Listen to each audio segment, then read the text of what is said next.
Alrighty, well, again, 4 championships in 5 years. I know each one of those is special, but what does this one in the CHL, first one in the CHL, mean for this organization? Well, they're all very special, of course, and we've been lucky to have a few over the years.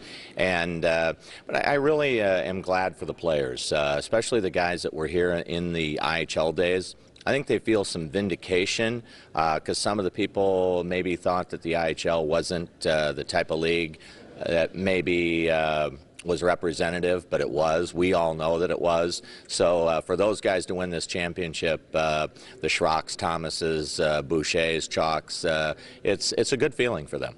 I know it was just a 2-year contract with the CHL to begin with, and that contract is now up. What can fans, maybe start to expect looking forward to as far as league affiliation for this team? Well, I think those decisions will be made by June 1st. We're pretty much in the final stages of all those decisions, and going deep in the playoffs just kind of delayed everything. We're thankful that we did go deep into the playoffs, but I would say by June 1st, everybody's going to know what's going on. But the bottom line is when the puck drops next fall here in Fort Wayne, it's going to be excellent hockey. And as far as the postseason delaying things, we know the topic of Al Sims's contract. That wasn't going to be touched until after the postseason is over. Where does that situation stand? Well, we hope after winning again that he doesn't take off on us, which I don't think he will. But I would suspect in the next 10 to 14 days that'll all be finalized too. And so, he's just done a great job here. Look at all the championships he's won. He's won 5 in his career here. So, he's starting to run out of fingers to put those rings on.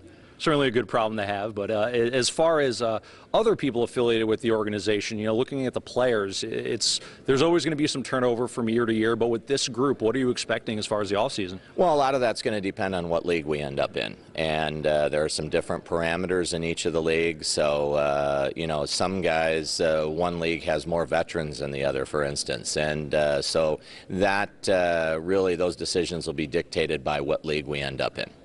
And as far as, taking into account the fact that certain leagues, will have lower number of veterans allowed on the roster, other leagues will have higher, is that all being taken into account when making the final decision?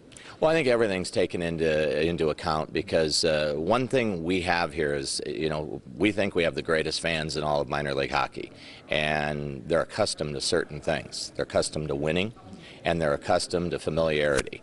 And so those are decisions that when we make for what league we're going to be in, those are some points that we always look at. So, we want to be successful, we want to win, and we want to make sure that our fans have that familiarity with players from year to year.